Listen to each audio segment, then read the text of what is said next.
Assalamualaikum warahmatullahi wabarakatuh. Waalaikumsalam warahmatullahi wabarakatuh. Terima kasih Pak Wowo atas waktunya, Ya. sudah meluangkan waktu untuk mau wawancara dengan saya masalah dengan dilema etika atau kebijakan moral ini. Ya. Ada beberapa pertanyaan yang ingin saya tanyakan kepada panjenengan. Yang pertama, selama ini bagaimana panjenengan dapat mengidentifikasi kasus-kasus yang merupakan dilema etika atau bujukan moral, Pak? Ya, jadi suatu kasus itu bisa dikatakan dilema etika atau bujukan moral. Kalau dilema etika itu ketika kita menghadapi kasus, Ya. kemudian solusinya atau pilihannya itu ada dua. Yang satu benar, yang satunya juga benar. Itu namanya dilema etika. Kalau bujukan moral itu opsinya penyelesaiannya itu ada dua. Yang satu benar, yang satu salah. Itu dinamakan bujukan moral. Oh iya, terima kasih Pak. Yang berikutnya, selama ini bagaimana jenengan menjalankan pengambilan keputusan di sekolah, terutama untuk kasus-kasus di mana ada dua kepentingan tersebut nih, Wow? Ya, kalau menghadapi dilema etika itu kita bisa lihat kasusnya karena ada dua kepentingan atau dua pilihan opsi tadi, yang satu benar dan yang satunya juga benar.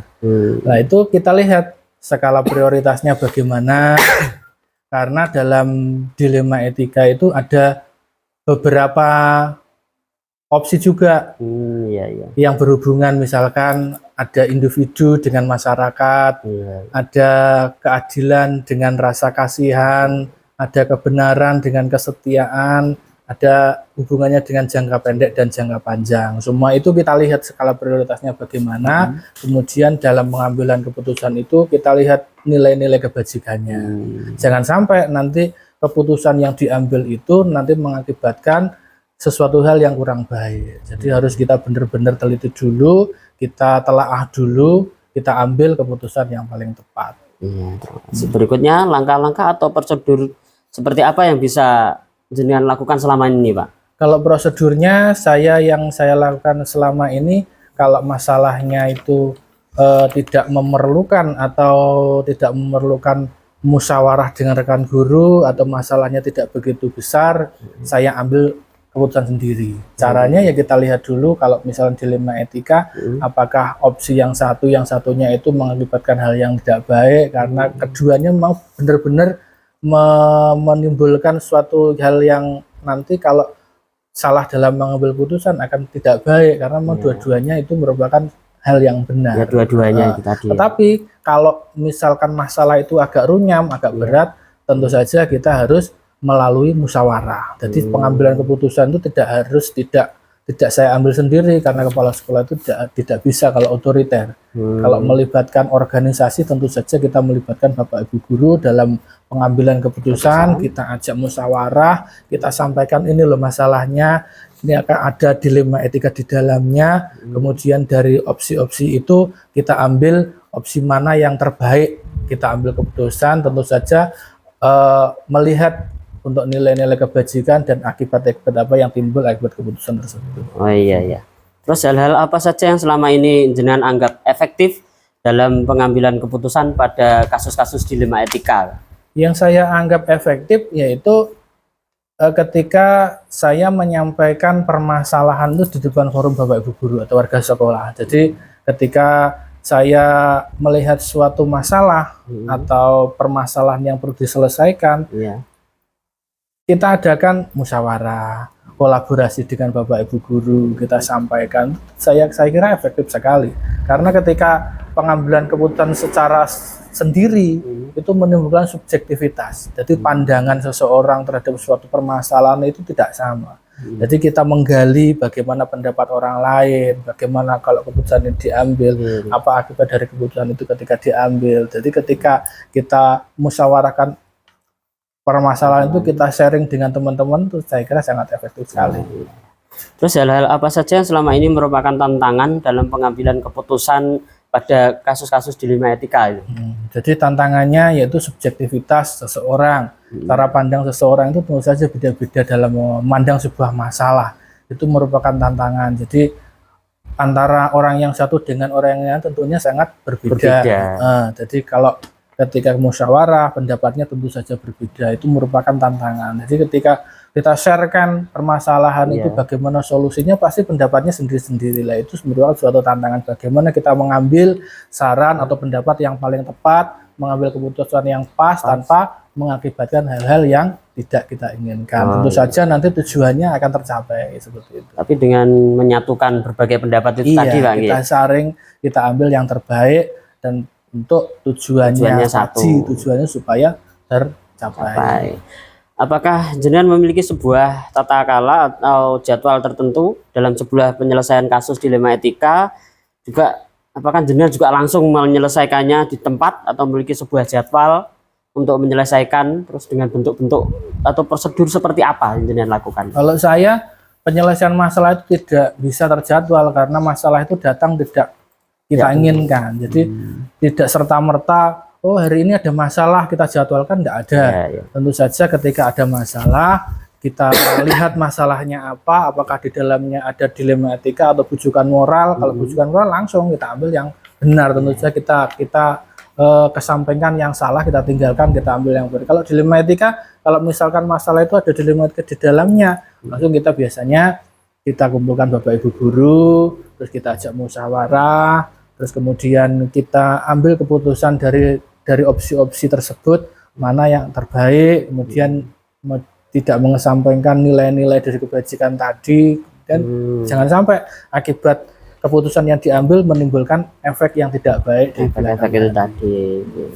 Adakah seseorang atau faktor-faktor yang selama ini mempermudah atau membantu jenengan dalam pengambilan keputusan dalam kasus-kasus dilema etika tersebut? Tentu saja yang membantu saya sebagai kepala sekolah dalam pengambilan keputusan itu ya Bapak Ibu guru semua. Jadi semua Bapak Ibu guru sangat berperan dalam pengambilan keputusan karena dari saran, pendapat, dan pandangan mereka itu sangat membantu sekali dalam pengambilan keputusan. Karena kalau permasalahan itu berhubungan dengan organisasi dan berhubungan dengan sekolah, kita untuk pengambilan keputusan tidak boleh secara otoriter, tentu saja harus melibatkan seluruh warga sekolah, terutama Bapak Ibu guru.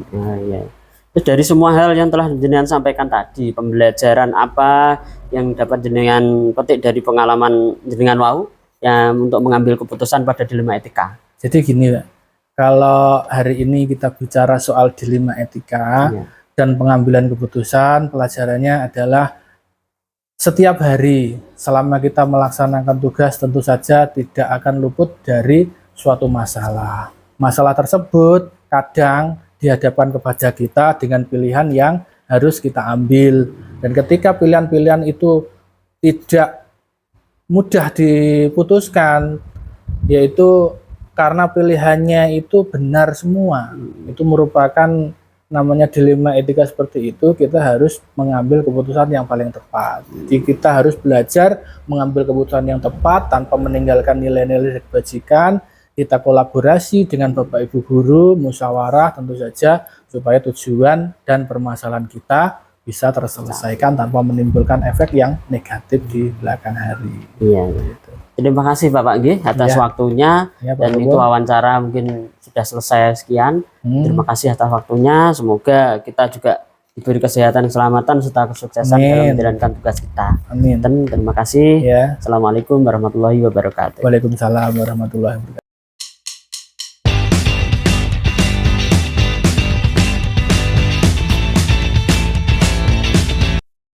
Assalamualaikum warahmatullahi wabarakatuh. Waalaikumsalam warahmatullahi wabarakatuh. Terima kasih atas waktunya dan kesediaannya saya wawancari di hari ini, Pak.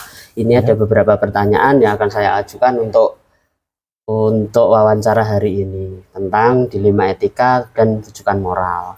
Jadi yang pertama saya tanyakan yaitu, selama ini bagaimana jenengan mengidentifikasi kasus-kasus yang merupakan dilema etika atau rujukan moral? Terima kasih Pak Mas Purwanibowo untuk pertanyaan ini.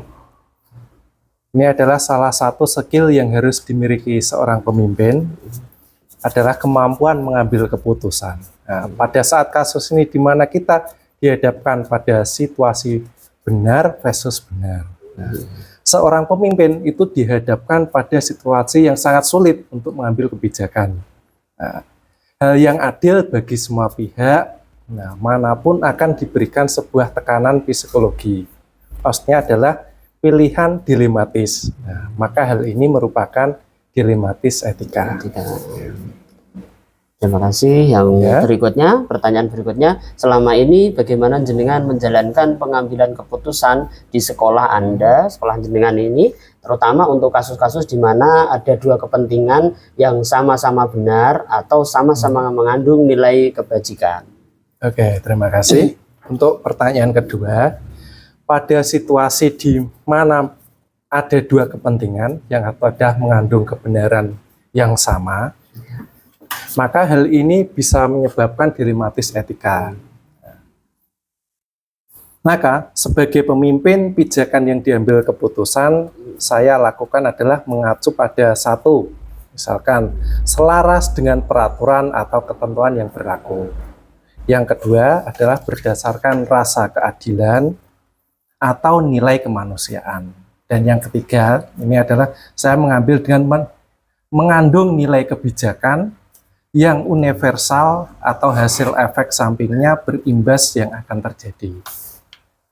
Iya, berarti intinya untuk mengandung nilai universal itu tadi ya, Pak? Iya, Mengandung. seperti itu. Ya, berikutnya langkah-langkah atau prosedur seperti apa yang bisa jenengan lakukan selama ini? Oke, untuk langkah-langkahnya biasanya saya mengambil keputusan yang benar, tidak bisa dilakukan tergesa-gesa. Berarti perlu pertimbangan peraturan matang. Karena itu ada hasil keputusan kebijakan yang diambil nantinya yang akan membawa imbas yang dilakukan terhadap keputusan yang saya ambil tadi.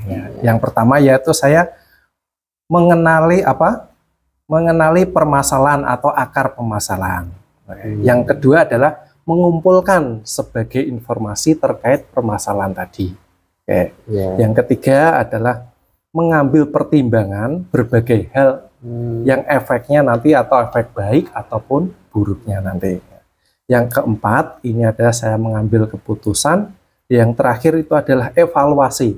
Jadi dari 1 sampai 4 tadi, yang terakhir ada saya mengambil evaluasi untuk menentukan keputusan tadi. Oh ya, berarti ada suatu pertimbangan untuk menentukan itu tadi ya, Pak? Iya, jadi nanti kita tidak salah melangkah. Salah melangkah.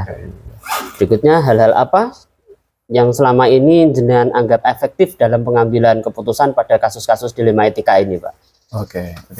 Untuk menurut pemikiran saya itu adalah dalam hal mengambil keputusan pada sebuah institusi, alangkah baiknya melibatkan atau meminta pertimbangan. Nah, jadi meminta pertimbangan beberapa pihak, seperti halnya contohnya ada seperti guru senior yang sudah mengenal lingkungan sekitar sekolah, ya. Atau lebih baik lagi adalah meminta saran atau masukan dari pengawas pembina. Nah, atau bisa juga dengan rekan kepala sekolah yang lebih senior. Dengan begitu, nanti kita bisa mengetahui bagaimana hasilnya atau imbas dari keputusan yang sudah kita ambil tadi. Ya, berarti tetap ada kolaborasi dengan seseorang, dengan orang lain ya, Pak? Ya, seharusnya seperti itu. Iya.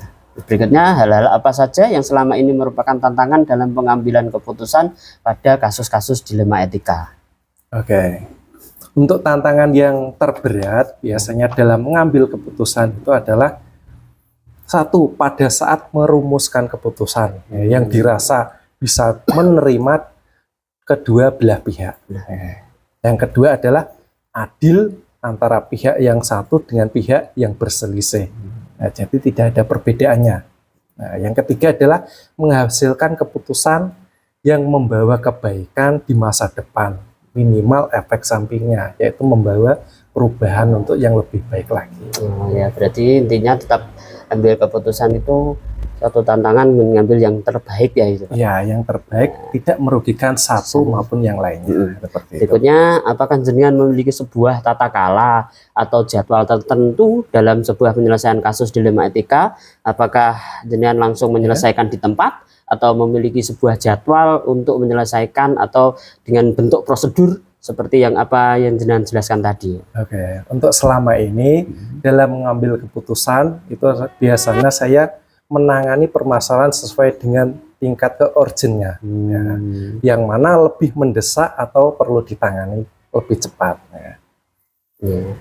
Ya, terima kasih. Sebisa mungkin kasus yang melibatkan misalkan orang atau siswa atau sejumlah guru sejumlah besar efek luasnya itu saya tangani lebih dahulu. Jadi mana yang perlu mana yang urgent dulu itu yang saya tangani. Jadi tergantung nanti efeknya kemana, yang lebih besar itu yang ditangani lebih dulu, Pak. Ya, misalkan yang lebih penting yang mana dulu, seperti itu. Adakah seseorang atau faktor-faktor apa saja yang selama ini mempermudah atau membantu jenengan dalam pengambilan keputusan dalam kasus-kasus dilema etika itu, Pak? Oke, terima kasih. Untuk faktor, biasanya saya adalah faktor yang mempermudah pengambilan keputusan itu adalah antara lain, misalkan terdapatnya peraturan dari kedinasan. Nah, jadi ketika saya mengambil keputusan itu adalah ada undang-undangnya, itu yang lebih enak. Jadi kita ke belakangnya itu lebih terlindungi dalam mengambil keputusan tadi. Nah, iya, terima kasih. Dari semua hal yang telah jenengan sampaikan tadi, pembelajaran apa yang jenengan petik dari pengalaman Anda mengambil keputusan dilema etika ini, Pak? Oh iya, terima kasih. Banyak hal yang bisa saya petik, misalkan sebagian pengalaman dalam mengambil keputusan antara lain misalkan seperti ini. Tidak tergesa-gesa waktu mengambil keputusan. Nah, berarti tidak mau bertanya kepada senior maupun pengawas maupun sahabat maupun teman kepala sekolah yang lebih memahami tentang hal ini. Oh iya. Terima kasih Bapak atas wawancaranya hari ini dan terima kasih pula atas waktu serta kerjasamanya sehingga dapat berwawancara dengan saya hari ini. Oke, terima kasih banyak. Assalamualaikum warahmatullahi wabarakatuh. Waalaikumsalam warahmatullahi wabarakatuh.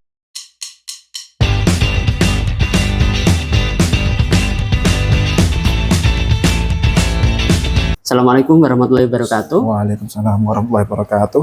Mohon maaf, sudah mengganggu waktu nih panjenengan. Apakah Bapak bersedia saya wawancara hari ini untuk mengidentifikasi kasus-kasus yang merupakan dilema etika atau bujukan moral? Ya, siap.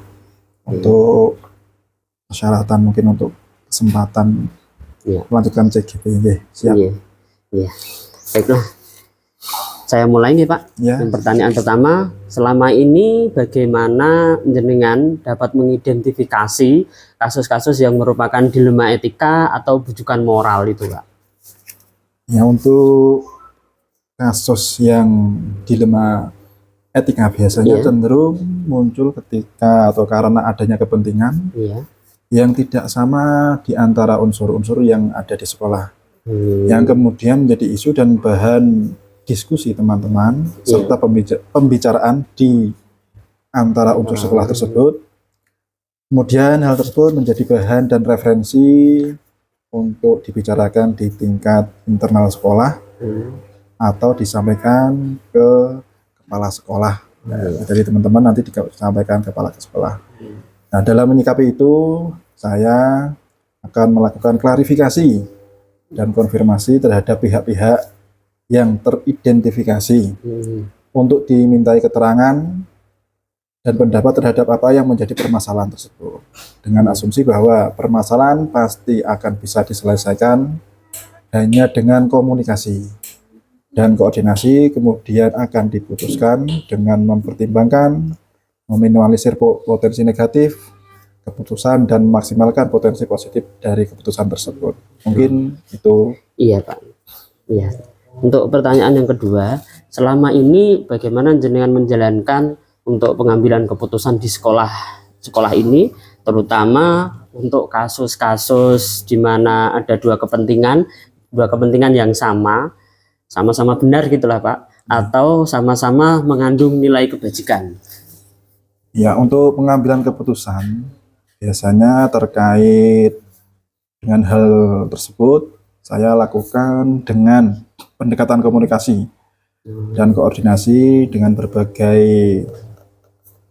guru ataupun yang bersangkutan, karena bagaimanapun pemimpin itu hanya menentukan dan mengambil keputusan, akan tetapi referensi dan indikator serta pertimbangan-pertimbangan dalam pengambilan keputusan ada pada unsur di dalam organisasi tersebut, yaitu stakeholder internal jika berkenan dengan hal-hal yang bersifat internal. Jadi harus benar-benar diputuskan secara bijaksana. Oh iya.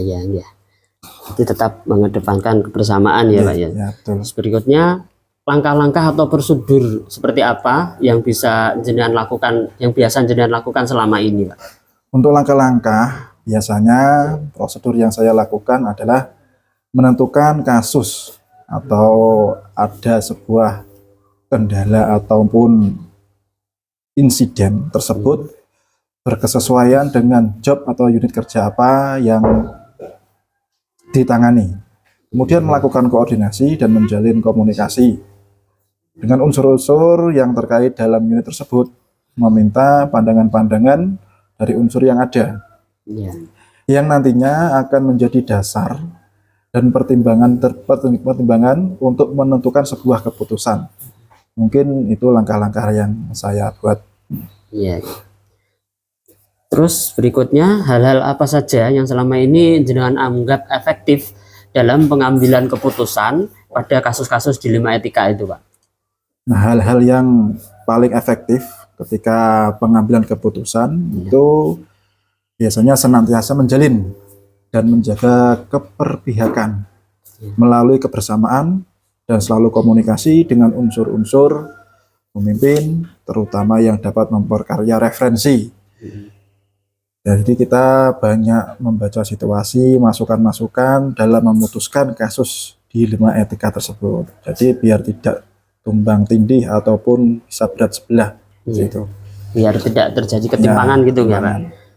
Ya, untuk pertanyaan berikutnya, hal-hal apa saja yang selama ini merupakan tantangan dalam pengambilan keputusan pada kasus-kasus dilema etika ini Pak? Nah, kalau di lembaga ini mungkin tantangan yang ada itu pada tataran menyesuaikan diri terhadap keputusan yang sudah diambil dan tidak mungkin bisa memuaskan kedua belah pihak karena pasti salah satu pihak ada yang merasa kok saya dikecewakan. Nah itu, tapi hal tersebut kita minimalisir kekecewaan karena proses pengambilan keputusan sudah dilakukan dan sudah diputuskan melibatkan unsur-unsur yang relevan yang ada di sekolah ini. Jadi minimalisir biar yang mungkin merasa kecewa itu tidak terlalu kecewa yang berlebihan. Gitu. Biar tidak terlalu kecewa gitu. Yeah. Berikutnya nomor 6. Apakah panjenengan memiliki sebuah tata kala atau jadwal tertentu dalam sebuah penyelesaian atau kasus dilema etika? Apakah jenengan langsung menyelesaikan di tempat atau memiliki sebuah jadwal untuk menyelesaikannya dengan bentuk apa atau prosedur seperti apa? Mungkin jenengan sangat menjelaskan Pak. Ya, untuk jadwal ataupun penyelesaian masalah apakah langsung seketika atau ada jadwal itu tergantung, yaitu substansi atau urgensinya sangat diperhatikan di dalam menyelesaikan permasalahan. Karena penyelesaian masalah semakin cepat maka semakin baik. Apabila masalah ditunda-tunda akan muncul masalah yang baru lagi. Karena itu biasanya semakin lama memutuskan masalah juga akan tidak baik. Nah, dalam untuk rangka menjaga keharmonisan atau harmonisasi dalam lingkungan kerja itu ya cepat tanggap diputuskan biar masalah satu selesai, ya nanti bisa bekerja untuk yang lain. Jadi memprioritaskan mana yang urgent dulu ya Pak. Dulu. Ya, berikutnya untuk pertanyaannya berikutnya, adakah seseorang atau faktor-faktor yang selama ini mempermudah atau membantu panjenengan dalam pengambilan keputusan dalam kasus-kasus dilema etika ini Pak? Nah, untuk seseorang atau faktor-faktor yang mempermudah dalam pengambilan untuk memutuskan sebuah dilema, sesungguhnya tidak ada yang khusus, akan tetapi perlibatan unsur-unsur internal sekolah sering dilakukan untuk memperkaya referensi dan informasi, karena kalau hanya mendengar dari satu belah pihak itu kayaknya kurang etik. Ya, jadi harus semua yang ada di internal sekolah itu dimintai informasi atau referensi untuk sebuah keputusan tersebut. Oh iya, enggak. Berarti semua stakeholder dimanfaatkan. Ya, dimanfaatkan. Ya, berikutnya dari semua hal yang telah disampaikan, pembelajaran apa yang dapat jenengan petik dari pengalaman-pengalaman pengambilan keputusan dilema etika tersebut, Bapak? Nah, untuk pembelajaran yang saya dapat mungkin satu itu memahami konteks permasalahan yang ada. Jadi ketika kita dihadapkan dengan sebuah permasalahan itu kita pahami konteks apa yang akan diselesaikan. Jadi tidak langsung ambil keputusan seketika itu, tapi kita pahami dulu permasalahannya. Dua, koordinasi dan komunikasi itu juga sangat penting. Karena selain untuk menjaga harmonisasi lingkungan kerja, juga untuk memperbanyak referensi. Jadi masukan-masukan itu sangat penting untuk menentukan sebuah keputusan dan untuk belajar menjadi pengalaman kita untuk mengambil keputusan dilema etika ini. Iya. Mungkin itu. Iya. Terima kasih Bapak sudah membantu saya dalam menjawab setiap pertanyaan yang ada pada dilema etika ini. Terima kasih atas waktunya dan terima kasih atas bantuannya. Dan assalamualaikum warahmatullahi wabarakatuh. Waalaikumsalam warahmatullahi wabarakatuh.